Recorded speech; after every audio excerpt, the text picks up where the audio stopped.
और कोई आज तक गुरु हमने तुमको देखा नहीं।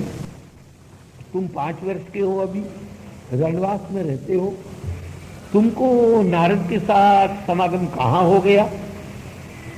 ये हमारा मन में संशय है, इस संशय को दूर करो।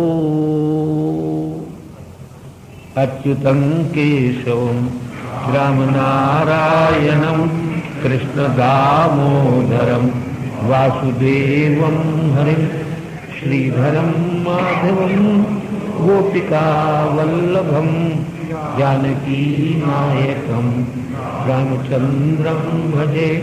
अच्युतं केशवं नारायणं कृष्ण दामोदरं वासुदेवं हरिं श्रीधरं माधवं वल्लभं रुक्मिणी नायकं कृष्णचंद्रं भजे। जानकी नायकं रामचंद्रं भजे। धर्म की अधर्म का प्राणियों में विश्व का गोहत्या गौ माता की हर हर।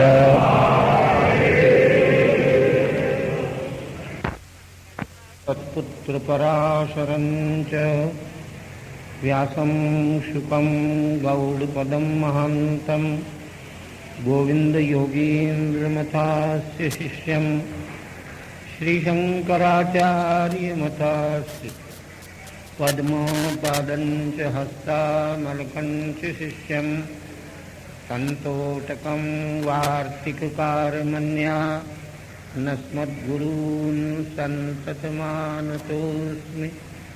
श्रुतिस्मृतिपुराणानामालयं करुणालयं नमामि भगवत्पादं शङ्करं लोकशङ्करम्। ईश्वरो गुरुरात्मेति मूर्तिभेदविभागिने व्योमवद्व्याप्तदेहाय दक्षिणामूर्तये नमः। निःश्वसितुमस्य वेदा वीक्षितुमेतस्य पञ्चभूतानि स्मितुमेतस्य चराचर मस्य च सुप्तं महाप्रलयः षड्भिरङ्गैरुपेताय विविधैरव्ययैरपि शाश्वताय नमस्कुर्मो वेदाय च भवाय च मार्तण्डतिलकस्वामी महागणपतिन्वयं विश्ववन्द्यां नमस्यामः। सर्वसिद्धिविधायिनः आचार्यकृतिनिवेशनमप्यवधूतं वचोस्मदादीनां रथ्योदकमिव गङ्गा प्रवाहपातत् पवित्रयति। वक्तारमासाद्ययनेन नित्या सरस्वती स्वार्थसमन्विता भूत् निरस्तदुस्तर्ककलङ्कपङ्का नमामि तं शङ्करमर्चिताङ्घ्रिं। वागीशाद्यास्तु मनसः सर्वार्थानामुपक्रमे यं नत्वा कृतकृत्यास्युस्तन्नमामि गजाननम्। हव्याशिनो यन्निटिलाश्रयस्य ज्वालावलीढा वयो ममार पतिरतेस्तत्पदस्मृतिभ्यां नमो नमः श्री गुरुपादुकाभ्यां। नताययो श्रीपतितां समीयुः कदाचिदप्याशु दरिद्रवर्याः मूकाश्च वाचस्पतितां हिताभ्यां नमो नमः श्री गुरुपादुकाभ्यां। नमः श्री परमहंसास्वादित चरणकमलचिन्मकरन्दाय भक्तजनमानस निवासाय श्रीरामचन्द्राय। श्रीराम जय राम जय जय राम।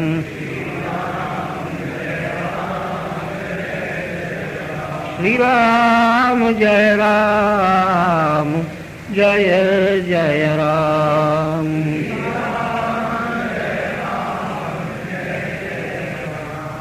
राम जय राम जय जय राम।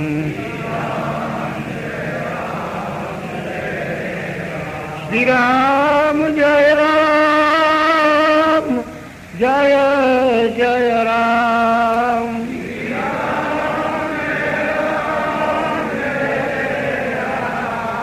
श्री राम जय राम जय जय राम।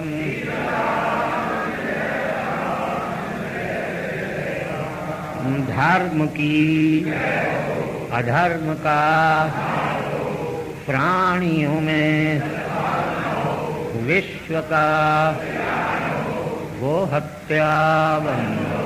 गौ माता की धर्म सम्राट स्वामी श्री करपात्री जी महाराज की हर हर। नारायणं नमस्कृत्य नरं चैव नरोत्तमं देवीं सरस्वतीं व्यासं ततो जयमुदीरयेत्। नारद उवाच एवं दैत्यसुतैः पृष्ठो महाभागवतो सुरः उवाच स्वयमानांस्तान् स्मरन् मदनुभासितम्। नारद जी महाराज राजाधिराज महाराज धर्मराज युधिष्ठिर से कहते हैं,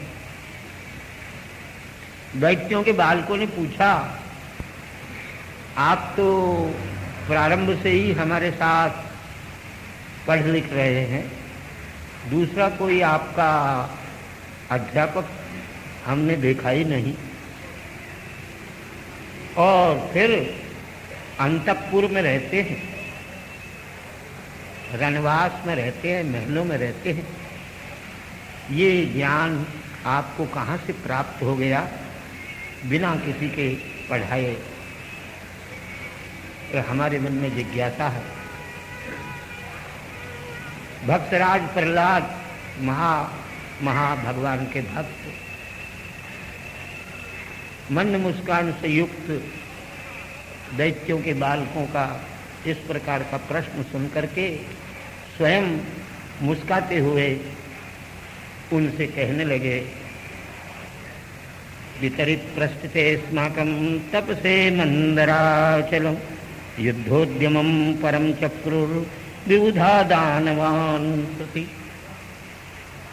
विपीलकैरिहुर्य दृष्ट्या लोकोपतापनः पापेन पापो भक्षिति वादिनो वासवादयः तेषामतिबलोद्योगं निशम्यासुरयूथपाः वध्यमाना सुरैर्भीता दुद्रुवुः सर्वतो दिशम् कलत्रपुत्रमित्राप्तान् गृहान् पशुपरिच्छदान् नावेक्षमाणाः स्वरिताः सर्वे प्राणपरीप्सवः व्यलुम्पन् राजशिबिरम् अमराजयकाङ्क्षिणः इन्द्रस्तु राजमहिषीं मातरं मम चाग्रहीत्।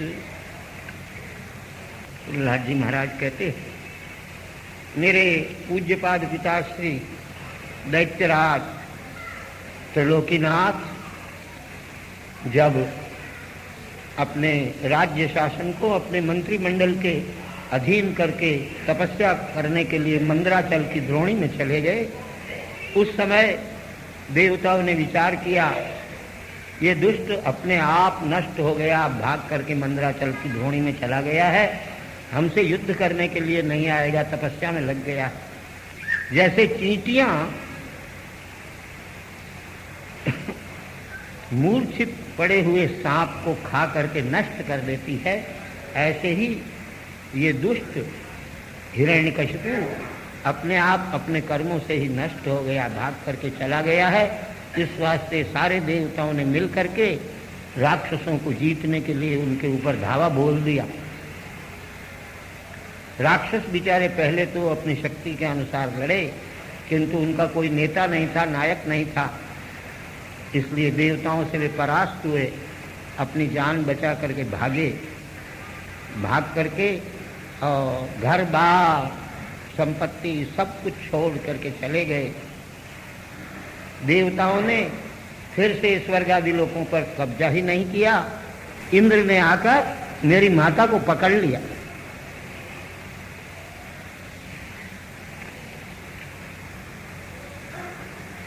और उसको मारने का प्रयत्न किया।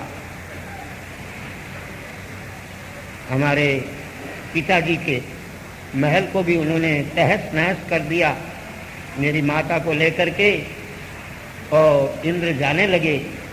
वह भयभीत होकर के बेचारी विह्वल हो गई, रोने लगी। रास्ते में नारद जी महाराज ने इस लीला को देखा और इंद्र से कहा, ये निर्दोष है, इसको छोड़ दो, इसे तुम पकड़ करके मत ले जाओ। इंद्र ने नारद जी महाराज से कहा, नारद स्वयं कह रहे हैं धर्मराज युधिष्ठिर से इस कथा को, आपको पता नहीं है बाप जैसा बेटा होता है, इसके उदर में, इसके पेट में असह्य राक्षस का गर्भ विद्यमान। जब वह पैदा हो जाएगा तो मैं पहले उसको मारूंगा, फिर इसको छोड़ूंगा। नारद जी महाराज कहने लगे, इंद्र तुम्हें पता नहीं है, इसके उदर में भगवान के परम भक्त प्रहलाद जी महाराज हैं, तुम उनको मारने में समर्थ नहीं हो। इंद्र ने नारद जी महाराज के वचन को मान करके उसे छोड़ दिया और स्वर्ग में चला गया।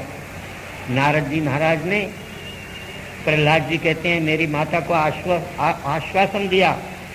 वे अपने आश्रम में ले गए मेरी माता को और उससे कहा, जब तक तुम्हारे पति तपस्या से लौट करके न आए तब तक तुम मेरे आश्रम में ही रहो। मेरी माँ ने भी नारद जैसे परम भक्त के ऊपर पूर्ण विश्वास करके, निर्भय हो करके और नारद जी के आश्रम में ही निवास किया और साथ ही साथ अपने पति के आगमन की प्रतीक्षा करने लगी, अपने प्रसव की भी प्रतीक्षा करने लगी। पैदा होने वाले बालक के कल्याण के लिए और अपने पति के कल्याण के लिए भी परम भक्ति भाव से नारद जी की सेवा करने लगी मेरी माता। नारद जी महाराज ने मेरे को उद्देश्य करके धर्म का परम तत्व जो भगवान की भक्ति है, उस भक्ति का उपदेश मैं जिस समय गर्भ में था मेरी माता के में, उसी समय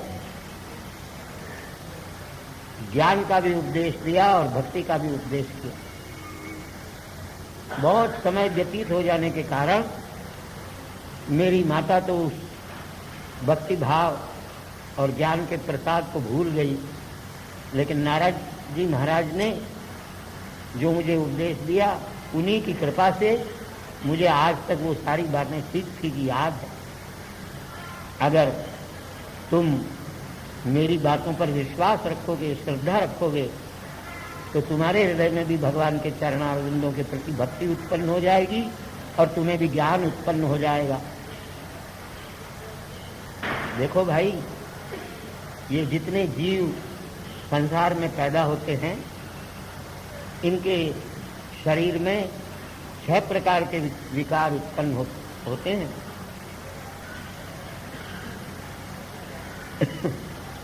पहले जीव पैदा होता है, फिर वो बढ़ता है,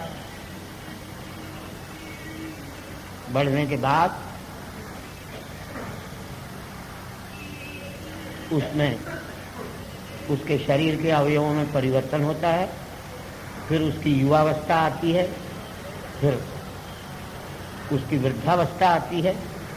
वृद्धावस्था आ जाने के बाद एक दिन शरीर छूट जाता है।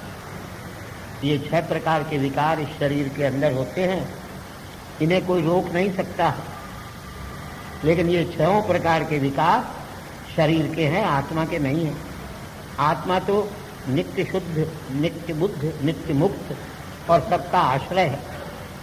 इस वास्ते इन लक्षणों से शरीर से भिन्न आत्मा को जान करके और शरीर में मन, बुद्धि, चित्त, अहंकार, इंद्रियों में, संपत्ति में, माता पिता, बंधु बांधवों में जो ये मेरे हैं और मैं इनका हूँ, इस प्रकार की मिथ्या बुद्धि है, झूठी बुद्धि है, उसका त्याग कर देना चाहिए।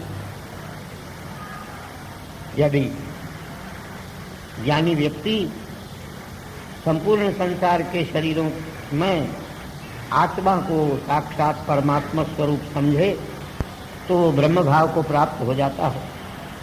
8 प्रकृतियां, पंच तन्मात्रा, महत्तत्व, अहंकार और प्रकृति, 11 इंद्रियां, 5 ज्ञानेन्द्रियां, 5 कर्मेंद्रियां और एक मन, और पृथ्वी, जल, अग्नि, वायु और आकाश, ये पंचमहाभूत। इस प्रकार मनुष्य में, पुरुष में 24 तत्व होते हैं मिला करके। उस सारे संसार के शरीरों में विद्यमान परम तत्व स्वरूप जो आत्मा है, उसको अपने इस शरीर में ही खोजना चाहिए। जिस भगवान से इस सारे संसार की उत्पत्ति होती है, इसका रक्षण होता है, इसका संहार होता है, वह इस शरीर में ही विद्यमान रहते हुए भी शरीर से भिन्न है। जैसे माला के मणकों में पिरोया हुआ जो सूत है, धागा है, वो माला के मणियों से, माला के मणकों से, माला के दानों से भिन्न है। इसी तरह से आत्मा भी शरीर से, मन से, बुद्धि से, प्राण से भिन्न है। जागने की अवस्था, स्वप्न की अवस्था जिसमें सपने आते हैं, और सुषुप्ति में घोर निद्रा, जहाँ किसी प्रकार का स्वप्न भी नहीं आता और कुछ भी पता नहीं लगता, ये तीनों अवस्थाएं अंतःकरण की है, बुद्धि की है। पुरुष तो इनका साक्षी मात्र है, जो चैतन्य है, जो इन तीनों अवस्थाओं को जानता है। कर्म से बुद्धि में भेद उत्पन्न होता है, उस भेद का परित्याग करके आत्मा के स्वरूप को जानना चाहिए। संसार अज्ञान मूलक है और वह बुद्धि द्वारा है, और स्वप्न के समान मिथ्या है। इसलिए तुम लोग संपूर्ण कर्मों के नाश कर देने वाला जो भगवत भक्ति का योग है, उसे प्राप्त करो। जिन धर्मों के द्वारा भगवत चरणारविंदों में प्रीति उत्पन्न होती है, वह उपाय भगवान ने बतलाया है। उसमें भी जो परम अंतरंग धर्म है, वह है अपने गुरुजनों की सेवा, उनके चरणारविंदों की भक्ति और सज्जनों की संगति, भगवान की परम पावन कथा के सुनने में श्रद्धा, भगवान के चरणारविंदों का ध्यान, और समस्त संसार के जीवों में भगवान ही अंतरात्मा के स्वरूप में विद्यमान है। इस प्रकार मन से विचार करते हुए पहले बताए हुए साधनों से सारे संसार के जीवों का सम्मान करे। काम, क्रोध, लोभ, मोह, मद, मात्सर्य, इनको जीत करके भगवान के चरणारविंदों में अनन्य प्रेम को उत्पन्न कर ले।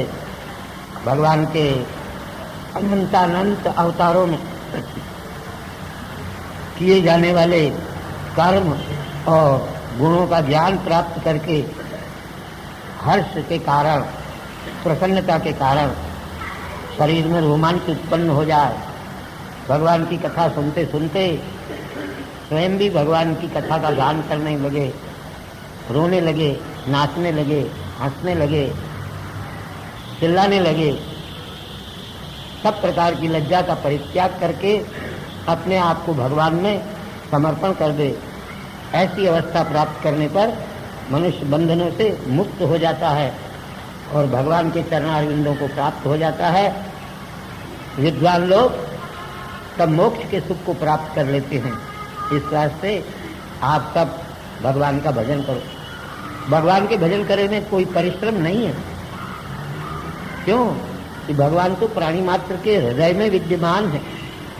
ये संसार के अनंत धन धान्य, पुत्र मित्र कलत्र, ये सब क्षण भंगुर है।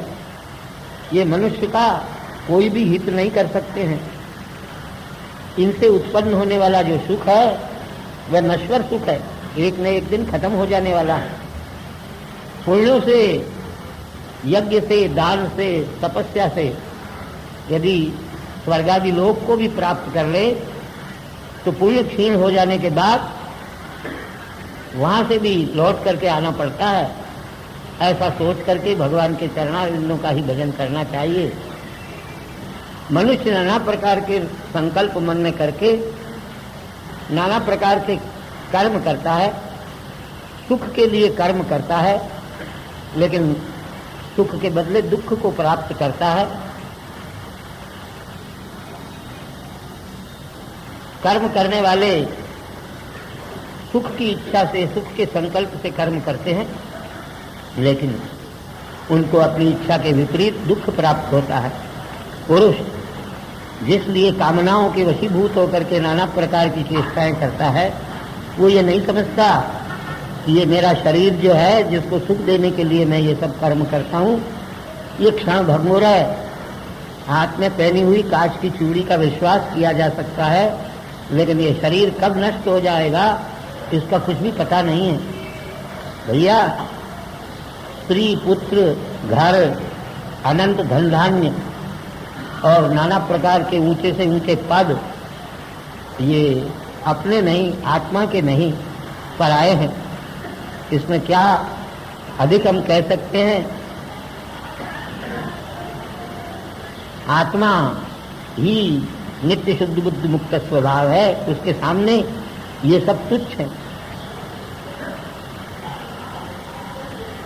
संसार के अंदर नाना प्रकार का कष्ट जीव भोगता है और अज्ञान के वशीभूत होकर के अनेक प्रकार के कर्मों का विस्तार करता है। यदि वास्तव में सांसारिक सुख, धर्म, अर्थ और काम की भी इच्छा हो, तब भी भगवान का भजन करके भगवान से ही उनको मानना चाहिए। वही सब कुछ देने वाला है, सबका अंतरात्मा है और अंतर्यामी है। तुम कदाचित ये कहो कि हम लोग तो असुर हैं, दैत्य हैं, दानव हैं, राक्षस हैं, इसलिए तामस बुद्धि वाले हैं, राजस बुद्धि वाले हैं, हमारा भगवान के भजन करने में अधिकार ही कहाँ है? ऐसा तुम्हें कभी सोचना नहीं चाहिए। क्यों कि चाहे देवता हो, चाहे राक्षस हो, चाहे मनुष्य हो, चाहे गंधर्व, चारण, किन्नर, भूत प्रेत, पिशाच ही क्यों न हो, पशु पक्षी ही क्यों न हो, भगवान के चरणारविंदों का भजन करने से ही कल्याण को प्राप्त करते हैं। हमको देख लो, हम स्वयं इसमें उदाहरण हैं। हम भी तो आपके समान ही, आपकी ही जाति में पैदा हुए हैं। भगवान का भजन करने के लिए, भगवान को प्रसन्न करने के लिए देवताओं की आवश्यकता भी नहीं, ब्राह्मणों की आवश्यकता भी नहीं, ऋषि बनने की जरूरत भी नहीं है, और बहुत कुछ इधर उधर का ज्ञान प्राप्त करने की भी आवश्यकता नहीं है। बड़े बड़े दान करने की आवश्यकता नहीं है, तपस्या करने की आवश्यकता नहीं है, यज्ञ करने की भी आवश्यकता नहीं है। भगवान तो केवल अपनी भक्ति से ही प्रसन्न हो जाते हैं। जो ये नहीं करता उसके ऊपर भी संपूर्ण संसार के जीवों में जो भगवान की बुद्धि रखता है, वही भगवान की भक्ति करने का अधिकारी बन जाता है। चाहे दैत्य हो, चाहे यक्ष हो, चाहे राक्षस हो, चाहे स्त्री हो, चाहे शूद्र हो, यदि भगवान की भक्ति करेगा तो अवश्य ही भगवान को प्राप्त कर लेगा। इस लोक में भगवान में जिसकी एकांत भक्ति है वह पुरुष ही धन्य है, और सारे संसार के जीवों में जो भगवत भाव रखता है, यही सबसे बड़ा पुरुषार्थ है। मनुष्य जन्म धारण करने का यह सबसे बड़ा प्रयोजन है। नारद जी महाराज कहते हैं धर्मराज युधिष्ठिर से, दैत्यों के बालकों ने जब भक्तराज प्रहलाद के इस प्रकार सब दोषों से रहित वाक्यों को सुना, क्योंकि बाल्यावस्था में अंतःकरण कोमल और निर्मल होता है, उन्होंने प्रहलाद जी महाराज की बातों को अपने मन में स्थान दे दिया और गुरु की पढ़ाई हुई विद्या का परित्याग कर दिया, उसको ग्रहण ही नहीं किया। शुक्राचार्य के पुत्र संडाभर्क ने जब देखा कि क्लास की क्लास बिगड़ गई है, शीघ्र ही जाकर के अपने मालिक से निवेदन किया। दैत्यराज ने यह सुनकर के और अपने शरीर को कपाते हुए प्रहलाद को मारने का विचार कर लिया। वह पैरों से ठुकराए हुए सर्प के समान निशासें लेने लगा। अपने पास में हाथ जोड़ करके खड़े हुए भक्तराज प्रहलाद को बड़ी टेढ़ी दृष्टि से देखते हुए कहने लगा, अरे मूर्ख मंद, तू तो मेरे कुल का नाश करने वाला है, मेरी आज्ञा के विपरीत चलता है। आज मैं तुझको यमराज का अतिथि बनाऊंगा। तुझे पता नहीं, मैं क्रोध करूं तो तीनों लोग कांपते हैं, और तू मेरा ही पुत्र होकर के मेरी आज्ञा का उल्लंघन करता है। किसके बल पर तू मेरी आज्ञा का उल्लंघन करता है? बतला, तुझे किसका आश्रय है? प्रहलाद जी महाराज कहने लगे, महाराज पूज्यपाद पिताश्री, मैं जिसके बल पर जो कुछ कर रहा हूं वो केवल मेरा ही बल नहीं, संसार के जितने बलवान हैं वह उसी अनंत कोटि ब्रह्मांड नायक परात्पर पूर्णतम पुरुषोत्तम भगवान के बल के एक लेश को प्राप्त करके जाके बल लवलेश से जीते सी चराचर ध्यान। महाराज आप भी उसी के बल पर नाच रहे हैं जिसके ब्रह्मादि भी वश में है। वह साक्षात परब्रह्म परमात्मा ही इस सारे संसार को उत्पन्न करते हैं, इसकी वे ही रक्षा करते हैं, अंत में वे ही इसका संहार भी कर लेते हैं। आप कृपा करके राक्षसी बुद्धि का परित्याग कर दीजिए और मन को समान बनाइए। संसार में कोई किसी का शत्रु नहीं है, सर्वत्र समबुद्धि को धारण कीजिए और भगवान का आराधन कीजिए। आप जैसे पुरुष पहले काम क्रोध इत्यादि को जीत करके और त्रिलोकी को अपने वश में हुई मानते हैं, सारी दिशाएं मेरे वश में है गई ऐसे मानते हैं, परंतु सज्जन लोग तो संसार में अपना शत्रु किसी को समझते ही नहीं। ऐसे अपने पुत्र भक्तराज प्रहलाद की बातों को सुन करके हिरण्यकशिपु महाक्रोध में आ गया और कहने लगा, मालूम पड़ता है तुम मौत के मुंह में अब जाना ही चाहते हो। निर्मर्याद होकर के मर्यादा का उल्लंघन करके और हैकड़ी दिखा रहे हो और डींग हाँक रहे हो। अरे मंदभाग्य, मेरे सिवाय संसार में दूसरा ईश्वर कौन है और कहाँ है वो? यदि वह सब जगह विद्यमान है तो इस खंबे में क्यों नहीं दिखाई देता है? प्रहलाद ने तुरंत खंबे की ओर दृष्टि की और सर्वत्र विद्यमान होने के कारण सर्वव्यापी भगवान को उस खंबे में भी जान करके नमस्कार किया, अपने पिता के चरणों में भी नमस्कार किया और धीरे से बोले, पूज्यपाद पिताश्री, आपको भले ही नहीं दिखाई देते हो, लेकिन मुझे तो इस खंबे में भगवान दिखाई दे रहे हैं। हिरण्यकशिपु कहने लगा, यदि मुझे नहीं दिखाई देगा तो मैं तेरा सिर काट लूंगा। अगर तेरा भगवान इस खंबे में है तो तुझे आकर के और बचाएगा। इस प्रकार अत्यंत कठोर वाक्य कहकर के और अपने पुत्र को पीड़ा देते हुए उसने खड्ग हाथ में ले लिया, सिंहासन से उठ खड़ा हुआ और उस खंबे के ऊपर बड़ी जोर से एक मुक्का मार। खंबे में भयंकर शब्द हुआ। उस भयंकर शब्द को सुन करके ब्रह्मादिकों ने देखा, ब्रह्मलोक नहीं त्रिलोकी का नाश होने वाला है। पुत्र को मारने की इच्छा से उस दैत्यराज ने सभा में सिंहनाद किया, लेकिन अपने पुत्र के आश्रय स्वरूप भगवान को उसने नहीं देखा। उसके भगवान ने भी सिंहनाद किया, उससे दैत्य जो है वो त्रस्त हो गए। भगवान ने सोचा मेरे भक्त ने 2 प्रकार की प्रतिज्ञा कर दी।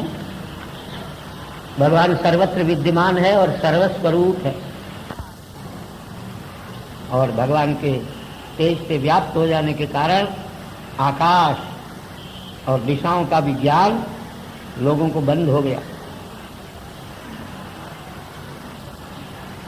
ऐसी परम क्रोध युक्त भगवान की भ्रुकुटी मुखारविंद को देख करके सर्वव्यापक भगवान को कोई भी उनके पास में जाने के लिए तैयार नहीं हुआ। आकाश में देवताओं ने दुंदुभी नाम के नगाड़े बजाए, गंधर्वों ने गान किया, अप्सराएं नृत्य करने लगी, ब्रह्मा, इंद्र और भूत भावन शंकर, ऋषि, पितर, सिद्ध, विद्याधर, सर्प, मनु, प्रजापति, गंधर्वाप्सर गण, चारण, यक्ष, किंपुरुष, वेताल, सिद्ध, किन्नर और भगवान के पार्षद भी हाथ जोड़ करके दूर से ही भगवान की स्तुति करने लगे, लेकिन कोई पास में फटकने की हिम्मत नहीं कर रहा था। भगवान के क्रोध युक्त उस मुखारविंद को देखकर ब्रह्मा स्तुति करते हुए कहने लगे, हे अनंत, आपकी शक्तियां अनंत हैं, आपके जितने कर्म हैं ये सब पवित्र हैं, हम आपको नमस्कार करते हैं। भूत भावन शंकर कहने लगे, भगवान आप के क्रोध का अवसर नहीं है, क्रोध का परित्याग कीजिए और आपके शत्रु इस दुष्ट के पुत्र अपने ही पुत्र के समान अपने परम भक्त की रक्षा कीजिए। इंद्र कहने लगे, हे नृसिंह स्वरूप भगवान, आपने हमारी रक्षा करने के लिए यह स्वरूप धारण करके इस दुष्ट ने जो यज्ञों में हमारे भाग छीन लिए थे उन्हें हमें आपने पुनः प्रदान कराया दिया। अब क्रोध की आवश्यकता नहीं है, क्रोध का संहार कीजिए। ऋषि लोग कहने लगे, महाराज आप तो शरणागत वत्सक और शरणागत पालक हैं, इस दैत्य को मार करके फिर भी आप तो तपस्या में लग जाइए। आप उन्हें हमारी प्रार्थना को स्वीकार किया, इसलिए हम आपके चरणारविंदों में नमस्कार करते हैं। पितर लोग कहते हैं, महाराज ये इतना दुष्ट था कि बल के कारण इसने हमारे श्राद्धादि भी हमसे छीन लिए थे। जो कुछ हमारे पुत्र पौत्रादिक हमको पिंड देते थे, जलदान करते थे, वो भी यही छीन करके ले लेता था, हमको प्राप्त होना बंद हो गए थे।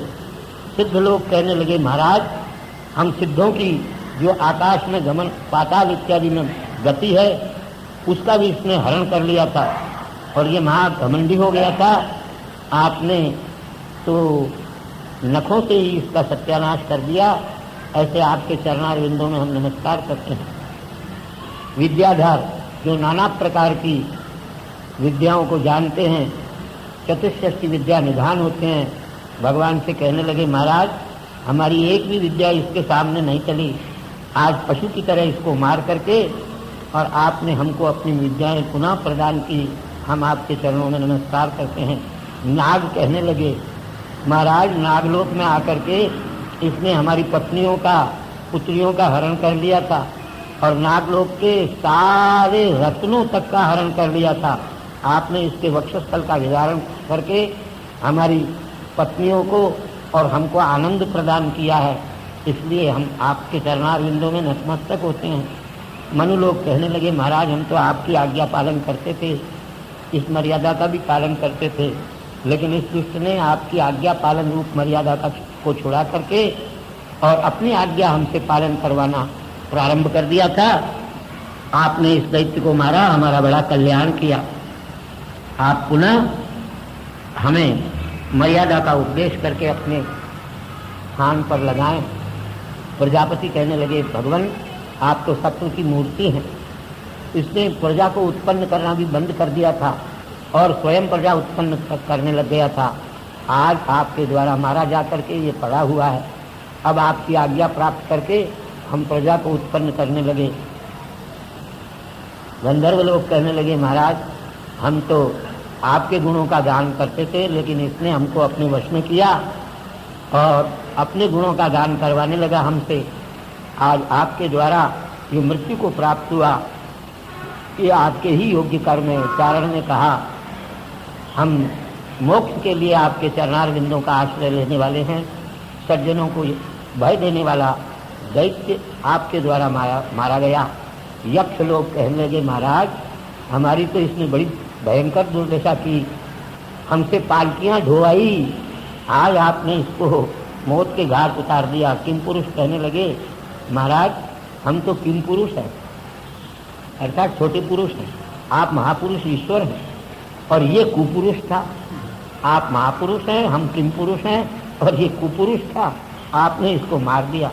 वैतालिक जो देवताओं की स्तुति किया करते हैं वो कहने लगे, महाराज हम तो आपकी स्तुति करके और उत्तम संपत्ति को प्राप्त करते थे, वो सारी संपत्ति और आपकी स्तुति करना भी इसने छुड़ा दिया था।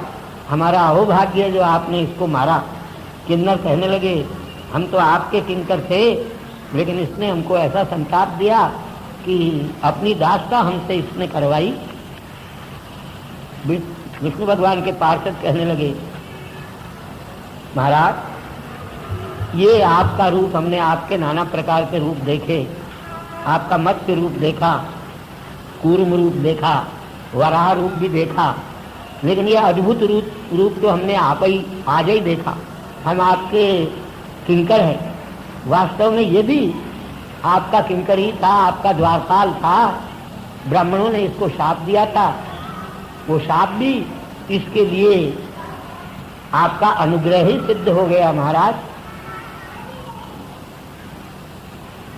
नारद जी महाराज कहने लगे, इस प्रकार दूर से ही खड़े होकर के सब भगवान की स्तुति करते थे, ब्रह्मादि देवता भी, लेकिन पास में फटकने की कोई हिम्मत नहीं कर रहे थे। क्यों? भगवान उस समय महाक्रोध में थे और लोगों को ये मन में भ्रम हो रहा था कि कहीं त्रिलोकी का नाश न हो जाए भगवान के कोप से। कोई भी पास में नहीं जा रहा था। देवताओं से कहा, देवताओं ने लक्ष्मी भगवती से कहा, तुम तो 24 घंटा निरंतर भगवान के साथ रहती हो, तुमको तो भय नहीं होना चाहिए, जाओ अपने पतिदेव को जाकर के और प्रसन्न करो। लक्ष्मी देवी ने कहा, महाराज मैंने अनेक रूप देखे, लेकिन ऐसा रूप आज तक नहीं देखा, हिम्मत नहीं है मेरी पास में जाने की। ऐसा कह करके वह भी भगवान के समीप नहीं जा सकी। ब्रह्मा ने तुरंत अपने पास में खड़े हुए भगवान के परम भक्त प्रहलाद से कहा, बेटा ये अनंत कोटि ब्रह्मांड नायक भगवान आज तेरे पिता के ऊपर क्रोध कर रहे हैं, कहीं इस क्रोध से त्रिलोकी का नाश न हो जाए।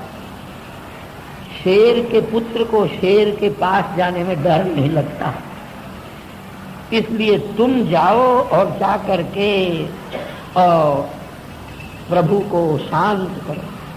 प्रहलाद ने कहा, कोई बात नहीं, मैं आपकी आज्ञा पालन करता हूँ। ऐसा कह करके भगवान के सामने हाथ जोड़ करके और भगवान को साष्टांग प्रणाम किया।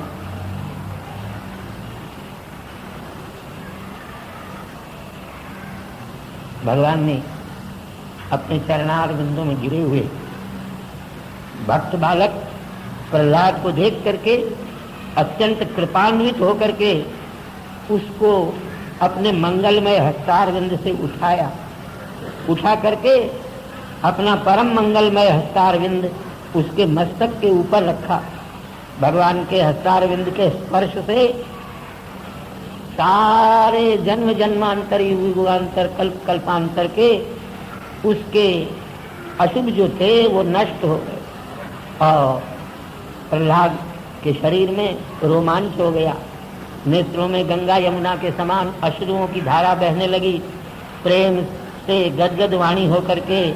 और प्रहलाद भगवान की स्तुति करते हुए कहने लगे, महाराज मेरी क्या औकात, ब्रह्मादि देवता मुनि सिद्ध नाना प्रकार के गुणों से भी आपका आराधन करने में, आपकी सेवा करने में, आपकी भक्ति करने में समर्थ नहीं होते। फिर मैं बेचारा रजोगुण और तमोगुण स्वभाव वाली इस दैत्य जाति में उत्पन्न होकर के और आपसे आपको कहाँ से संतोष प्राप्त कराने के योग्य हूँ। संसार में प्राप्त होने वाले अनंत धन धान्य, उत्तम कुल में जन्म, सौंदर्य माधुर्य, तपस्या, पंडिताई, कांति, प्रताप, उत्तमोत्तम बलवान शरीर, ये सब प्राप्त हो जाए, लेकिन इनके द्वारा अगर भगवान की आराधना न हो तो ये सब व्यर्थ होते हैं। इनसे भगवान की भक्ति वास्तव में नहीं होती। आप तो भक्ति से ही तुष्ट होते हैं। गजेंद्र के ऊपर एक बार आप संतुष्ट हो गए थे केवल भक्ति के कारण। मैं तो ये मानता हूँ, विप्राट द्विषट गुणयुता दरविंद नाभ पादार विंद विमुखा। भक्तराज प्रहलाद कहते हैं ब्राह्मण और 12 गुणों से युक्त है, ज्ञान सत्य इत्यादि से युक्त है, लेकिन भगवान के चरणार विंदों से यदि विमुख है तो उससे भगवान के चरणार विंदों की भक्ति से युक्त चांडाल को भी मैं श्रेष्ठ मानता हूँ। इस प्रकार के वचन जिन सनातन धर्म के शास्त्रों में मिलते हैं, उनके लिए कौन कह सकता है कि हमारा धर्म और हमारे शास्त्र हरिजनों के विरोधी। लेकिन इनका तात्पर्य सीधा सीधा यही है, भगवान का भक्त हो तो चांडाल भी श्रेष्ठ है, भगवान की भक्ति से हीन ब्राह्मण भी किसी काम का नहीं। क्यों कि जो भगवान का भक्त होता है वह अपने कुल को पवित्र कर देता है, तो तुच्छ जनों से वह पूजा की इच्छा नहीं करता। क्यों? भगवान तो अपने लाभ से पूर्ण है, आत्मा राम है, आप्त काम है, पूर्ण काम है, परम निष्काम है, भगवान को कुछ नहीं चाहिए।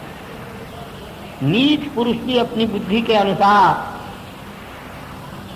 भगवान की महिमा का वर्णन कर सकता है।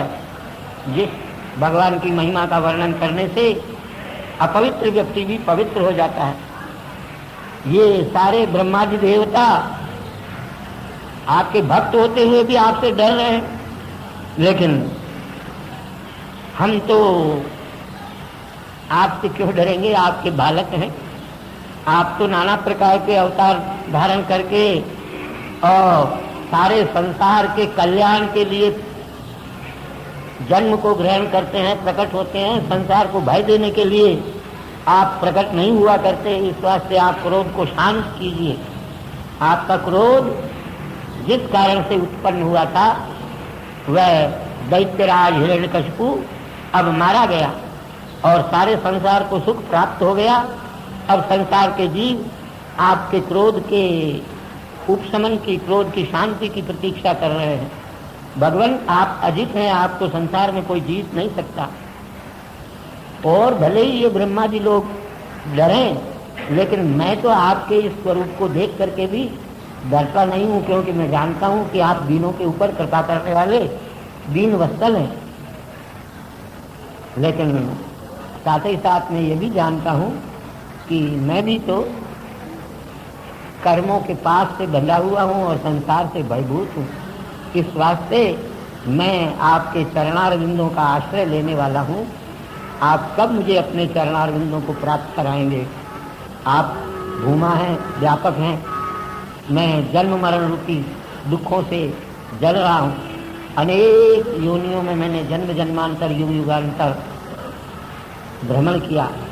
अब इन सब का नाश करने वाले आपके दास भाव को मैं प्राप्त हो जाऊं, ऐसी कृपा मेरे ऊपर कीजिए।